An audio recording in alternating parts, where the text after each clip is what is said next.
bonjour à toutes et à tous. Shimon Peres était la semaine dernière aux États-Unis, dernier déplacement officiel à l'étranger pour le président israélien avant qu'il ne passe la main à son successeur Reuven Rivlin dans 3 semaines environ. Et après un mandat de 7 ans, cette année au cours desquelles Shimon Peres aurait redoré le blason de cette vénérable institution qu'est la présidence de l'État et surtout aurait permis de valoriser l'image d'Israël sur la scène internationale. Alors dans quelle mesure ce constat correspond-il à la réalité? Quel bilan diplomatique essentiellement tiré de la présidence Peres? Pour en débattre dans ce nouveau numéro de Tout est dans la presse, qui de mieux placé que 2 anciens diplomates, Arieh Avidor, ancien ambassadeur au Sénégal, au Nigeria et auprès du Conseil de l'Europe notamment, et puis Yehoshua Amishav, ancien diplomate. Merci à tous les deux d'être avec nous. Nous aurons un petit peu plus tard au cours de l'émission en ligne depuis Paris, Martine Gozlan, rédactrice en chef de l'hebdomadaire Marianne. Merci à tous les deux. Un petit rappel des faits en images. On se retrouve pour le débat. Petit rappel des faits signé Cyril Amar. Il nous est ordonné de poursuivre la paix tout au long de l'année. Chaque jour, nous accueillons chacun d'entre nous avec une bénédiction. Shalom, salam. Et toute ma vie, je ne devrai jamais m'arrêter d'agir pour la paix pour les générations à venir. Un ultime appel avant de tirer sa révérence. Le président nonagénaire invoque la paix au Vatican avec son homologue palestinien Mahmoud Abbas. Jusqu'au bout de son mandat, qui expire fin juillet, Shimon Peres sera donc usé de son influence pour promouvoir la paix. Mais dans une fonction de président essentiellement protocolaire en Israël, la portée de son message aura été bien limitée. Ses récentes louanges faites aux raïs de Ramallah ont beau eu agacer la droite nationaliste. Pour une certaine gauche israélienne, le prix Nobel de la paix a souvent servi de feuille de vigne à un gouvernement Netanyahou résolument opposé à un accord de paix avec les Palestiniens. Mais le dernier survivant des pères fondateurs de l'État d'Israël quitte la scène à l'apogée de sa popularité. Selon un sondage publié en janvier dernier, 2 tiers des Israéliens auraient souhaité qu'il reste à son poste. Une douce revanche pour l'homme de paix admiré dans le monde entier, mais qui au fil des années était devenu l'éternel perdant des scrutins électoraux. Voilà, alors Shimon Peres s'apprête à tirer sa révérence. On verra dans quelle mesure il va véritablement quitter ou non la scène publique. Yehoshua Amishav, je me tourne vers vous pour la première question. Est-ce que véritablement Shimon Peres a-t-il été aussi actif? A-t-il été véritablement un président actif, peut-être même au-delà de ses prérogatives essentiellement protocolaires? Je pense que oui, je pense qu'on ne peut pas le nier. Il a rempli un rôle très important sur la scène internationale. Les visites, en particulier la dernière aux États-Unis, a été un peu le couronnement de toute cette activité, mais je pense qu'effectivement, ce n'est pas un président qui a... Il a fait beaucoup d'activités à l'intérieur du pays aussi, il a inauguré beaucoup de choses, mais enfin, sa grande ambition a été...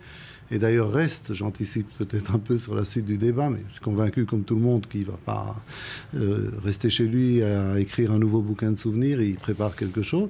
Et oui, il a été, même au grand agacement de temps en temps, une partie de la classe politique israélienne qui ne partage pas ses vues sur la question palestinienne, il a été très actif et puis il a beaucoup œuvré pour quand même redresser, il faut le dire aussi, les actions, l'image publique, en tout cas on dira de la présidence, qui quand même après l'affaire de Moshe Katsav était en bien mauvaise posture. Alors là-dessus, je pense qu'il y a pas vraiment matière à débat. Effectivement, elle a redoré le blason de la présidence en Israël, mais est-ce qu'il n'est pas allé, Arieh Avidor, un petit peu au-delà, encore une fois, de ses prérogatives? Est-ce que l'on attend d'un président en Israël qu'il prenne position sur la légitimité ou non de Mahmoud Abbas comme partenaire pour la paix, par exemple?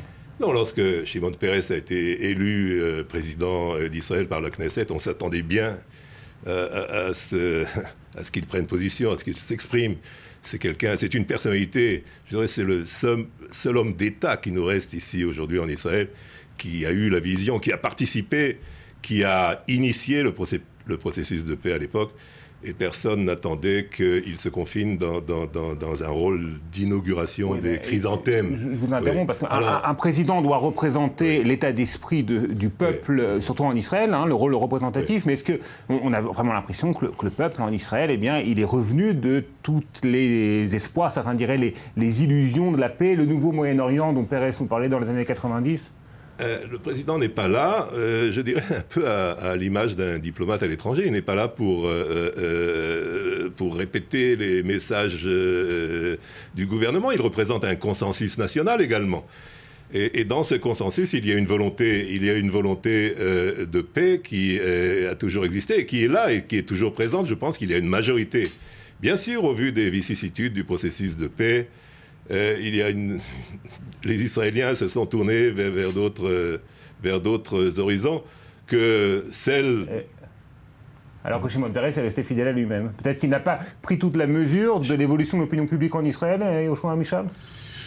Je ne sais pas, moi, du processus de paix. Non, moi je crois qu'il s'agit d'un parcours personnel. Il ne faut pas oublier d'où vient Shimon Peres. Shimon Peres, ministre de la Défense à la fin des années 70, avec Yitzhak Rabin pour la première fois Premier ministre, est l'allié numéro 1 du Gush Emunim. C'est lui qui va leur permettre, par toutes sortes de subterfuges, absolument, qui va soutenir en sous-main, et même pas tellement en sous-main d'ailleurs, il vient du Rafi, qui était une aile du parti Rafi, l'aile droite du Parti travailliste. Il a passé à ce moment-là quand même très très bien défini au point de vue idéologique. Il va traverser une longue période d'évolution pour devenir aujourd'hui l'homme de la paix en Israël, enfin aujourd'hui depuis un certain temps. Mais je pense qu'il s'agit d'un processus de réflexion et d'évolution personnelle. Est-ce qu'il n'y a pas un décalage entre l'évolution de Shimon Peres et l'évolution des Israéliens qu'il était censé représenter? Je suis tout à fait d'accord avec Yehoshua. C'est un personnage, je dirais, mythique. C'est le faucon qui est devenu une colombe, mais pas par utopie ou par utopisme, mais par réalisme, justement, ce qu'on lui reproche. Le nouveau Moyen-Orient, Israël, Singapour, tout ce genre de comparaison. C'est une manière d'encourager un processus. Il a compris une chose essentielle. Il n'était pas le seul, il avait avec lui Rabin, il y en avait d'autres.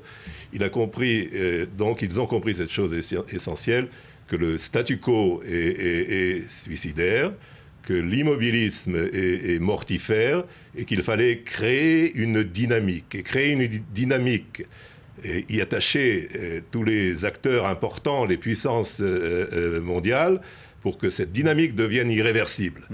Et on était à deux doigts justement du succès. C'est un vaste débat, c'est peut-être un autre débat, mais l'heure est venue d'illustrer notre débat justement avec des extraits d'éditoriaux et de tribunes parus dans la presse israélienne cette semaine, avec deux extraits un petit peu extrêmes, un petit peu caricaturaux l'un l'autre.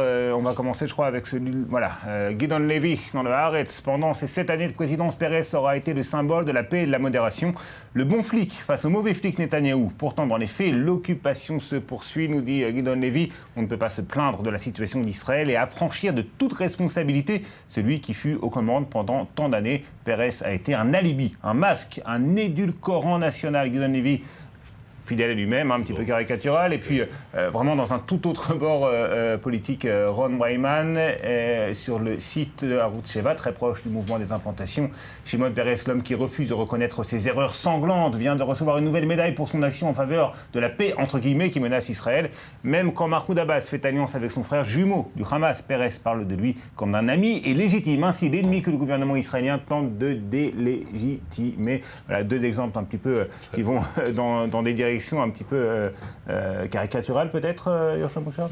Non, moi je pense que chacun voit midi à sa porte, comme on dit. Les deux, je suis sûr que si vous les aviez en studio, ils pourraient très très bien argumenter, je pense relativement logiquement, c'est une question d'idéologie tout simplement. Shimon Peres, avant tout, c'est un pragmatique. Il a été à bonne école, il a été l'élève préféré, le disciple préféré de David Ben Gurion. C'est chez Ben Gurion qu'il a tout appris depuis très très jeune. Il sait que les idéologies extrêmes ne mènent à rien et il a cherché toute sa vie des compromis, la voie médiane. C'est ce qu'il a essayé de faire maintenant. Et évidemment, Gideon Levy, qui est à l'extrême gauche, et Ron Wyman, qui est dans la droite nationaliste la plus déchaînée, canardent. Mais si vous aviez Shimon Peres ici, vous direz, si ces deux lames canardent, ça veut dire que je suis dans la bonne direction. C'est votre constat aussi? Oui, tout à fait. Voilà, vous avez pris bien entendu les deux extrêmes. Moi, je pense que, d'abord, il est trop tôt pour faire le bilan de l'œuvre de Shimon Peres. Je suis certain qu'il restera actif. On peut peut-être adresser certaines critiques sans peut-être tomber dans les deux extrêmes dont on a vu des exemples. Peut-être qu'encore une fois, sur ce plan du processus de paix, Shimon Peres est encore une fois en décalage avec son opinion publique, avec l'opinion publique israélienne qui n'y croit pas majoritairement aujourd'hui à une paix négociée. Il y a un problème de crédibilité dans les mutuelles entre les opinions publiques palestiniennes et israéliennes. Pas seulement de crédibilité, de croire à la volonté de paix de l'autre. Mais je pense, justement, il fallait des gestes, il fallait des faits tout à fait théâtraux, comme le déclenchement de ce processus de paix à l'époque, pour amener ces deux opinions publiques qui sont aux antipodes l'une de l'autre, pour amener leurs dirigeants à négocier et à avancer sur un processus politique, vers un règlement négocié auquel nous sommes presque arrivés. Il s'en est fallu de si peu. Qu'en est-il maintenant, Aryeh et Yoshua, de l'image d'Israël à l'étranger? Dans quelle mesure peut-on dire que Shimon Peres a été utile à la défense de l'image de marque d'Israël au sein de la communauté internationale? C'est ce que vous aviez dit tout à l'heure, Yoshua. Nous avons en ligne Martine Gozlan, rédactrice en chef de l'hebdomadaire Marianne. Bonjour Martine. Bonjour. Alors, est-ce que de Paris, on peut considérer que Shimon Peres a rendu un bon service à l'image d'Israël? Est-ce que lorsque on parle de Shimon Peres dans la presse française, par exemple, eh bien, on a toujours cette image du faiseur de paix? Est-ce qu'on adule toujours Shimon Peres dans la presse et peut-être aussi un petit peu dans l'opinion publique en Europe et peut-être plus spécifiquement en France? Écoutez, pour les médias, ce que vous venez de dire est parfaitement exact, c'est-à-dire que Shimon Peres jouit évidemment d'une excellente image parce qu'il représente un peu cet Israël idéal, cet Israël auquel on a encore envie de croire, mais qui hélas, disent les médias, c'est celui du passé. Dans l'opinion publique, c'est autre chose. Nous avons affaire, et vous ne le savez que trop bien, à une délégitimation totale d'Israël. Donc, dans ce contexte, soyons clairs, soyons tristement lucides, un Shimon Peres, bien sûr, incarne quelque chose, mais sur le fond très noir d'une délégitimation totale, d'une délégitimation sans connaissance réelle des faits, des événements, et donc on ne peut pas dire que pour cette opinion publique, Shimon Peres représente encore quelque chose. Martine, je vous interromps, une deuxième question qui me semble importante. Est-ce que les preneurs de décision, est-ce que dans les chancelleries occidentales, européennes, françaises, on comptait sur Shimon Peres pour faire avancer le processus de paix dans une direction qui était souhaitable du point de vue européen? Oui, bien sûr, parce que ça a été l'interlocuteur de toujours. Donc, on comptait sur lui, mais sans illusionner, parce que là, les décideurs dans les chancelleries, effectivement, on connaît exactement le rapport de force en Israël, et on ne se faisait aucune illusion sur la façon qu'avait Peres de peser sur les événements. On savait très bien que sa fonction et son discours étaient détachés du réel. Maintenant, je voudrais quand même préciser une chose. Oui, très rapidement. Oui, très rapidement, c'est l'Israël idéal, c'est l'Israël du passé. J'ai entendu les commentaires des deux extrêmes des médias israéliens, et au fond, il est rejeté par tout le monde. Moi, je dirais que ce qui est admirable, et c'est pour ça que je tiens vraiment, même en tant que représentante de mon journal, je tiens vraiment à lui rendre hommage. Parce que c'est l'Israël du passé? Non, c'est l'Israël du futur, d'un futur que l'on n'arrive pas à toucher du doigt dans un Moyen-Orient. On sent, et dans un Israël complètement mis en question sur ses frontières par les guerres, par les enlèvements des 3 jeunes. Mais néanmoins, il reste quand même, il reste autour de lui un souffle d'optimisme. Et je crois que tant qu'il reste un peu d'optimisme, voilà, oui, c'est pour ça qu'il faut quand même lui rendre hommage. Merci beaucoup, Martine Gozlan. Le message est passé. Yoshua Amichav, est-ce que Peres véritablement a permis de sauver ce qui peut être de l'image d'Israël en Europe notamment? Oui, probablement, mais quand Martine Gozlan parle d'une personnalité un peu détachée du réel, moi je ne suis pas tout à fait sûr, ça me ramène à votre question précédente.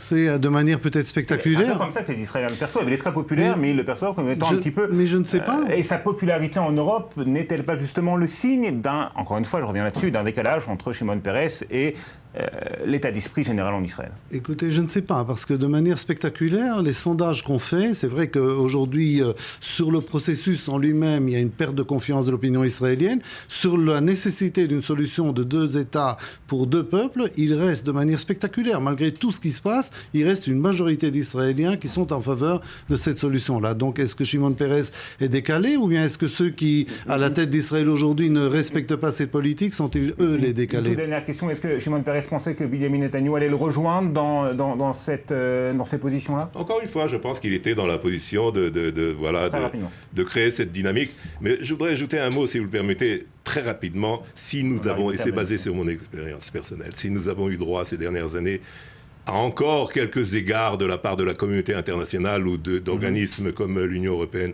c'est grâce à la personnalité de Shimon Peres et on va le ressentir très prochainement, je dirais, de la façon négative. Merci beaucoup, ce sera le mot de la fin. Ari Avidor, merci à vous, Yoshua Meshav, merci à vous de nous avoir suivis. Prochain numéro de Tout est dans la presse la semaine prochaine. D'ici là, vous savez ce qu'il vous reste à faire. Lire la presse sur papier, elle existe encore et en ligne. Et regardez avec 24 News, bien sûr, à la semaine prochaine.